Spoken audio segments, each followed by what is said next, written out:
So I was born in Peterborough, Ontario. I'm the youngest of a family of 5. Life was pretty chaotic. My mom got married with my dad very young, 20 and 21, and they're still married today. But they were children themselves, and they didn't quite know how to raise children. So there was a lot of chaos. My dad worked 7 days a week pretty much as a farmer. My mom worked at a local nursing home, and they weren't really present emotionally. I felt like I was left to my own devices, and I grew up really quick, and I kind of raised myself, I felt like. I went through trauma as a child. I was sexually abused by an immediate family member, and then verbal, physical. I mean, that was in the 90s, so I think it was maybe common, like some of the spanking and the physical abuse and that sort of thing.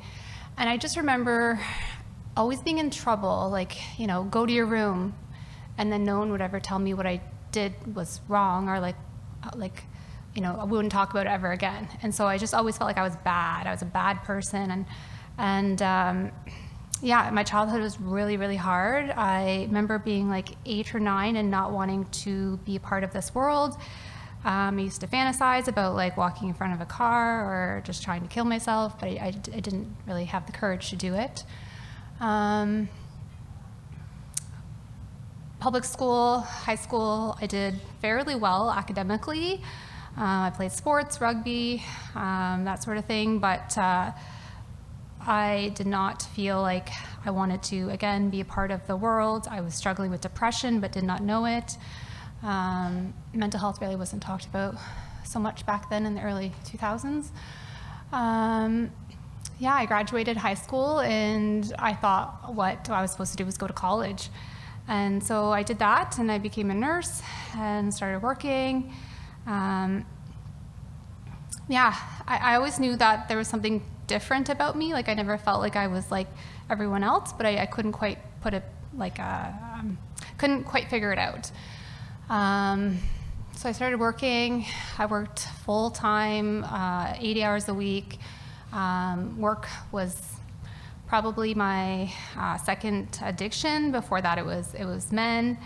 And then I started working, bought a house, and then things came crumbling down really quickly at 25. I got assaulted at work.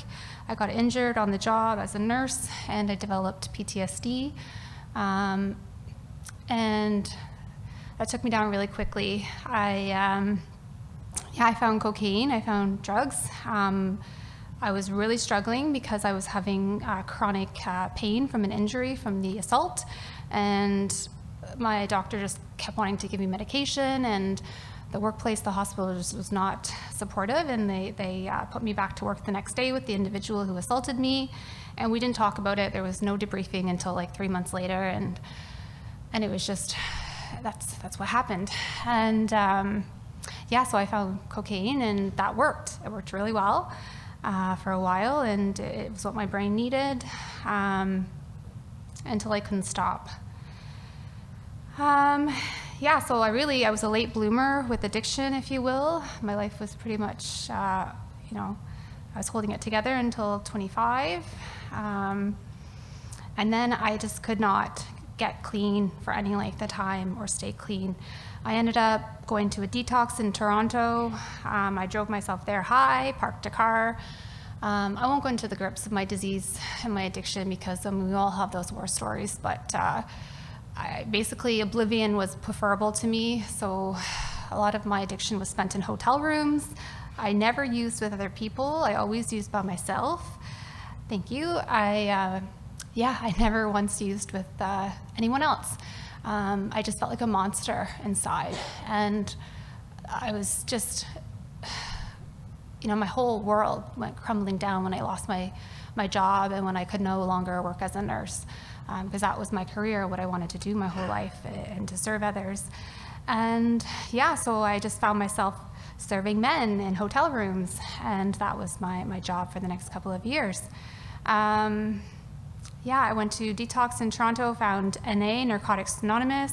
Actually, a nurse shared her experience, strength, and hope that night, and that was like the one thing I took away from that place. Still struggled for a couple more years, and then I got home, and I went to a meeting in Narcotics Anonymous, and it wasn't too much longer after that I actually met that same nurse who had shared that night her experience, strength, and hope, and we started talking after that. And yeah, I went to rehab. I was kind of a chronic relapser for the first few years. I just wasn't willing to do the work. I wasn't willing to surrender everything. The biggest thing for me was my weight. I've always had a problem with that, restricting or binging. And so, yeah, that was one thing I just could not let go. And it just kept me using. Yeah, fear, a lot of fear. But when I did finally surrender with a sponsor and started working the 12 steps of Narcotics Anonymous, and I finally got past step 3, I moved on to step 4, and then 5, and then 6, and then 7, then 8, and then 9, and then 10, and then 11, and then 12.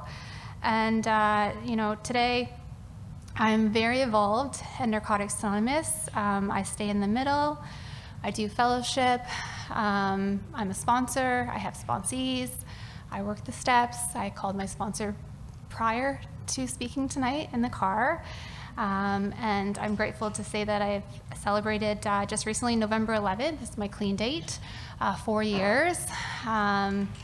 Thank you.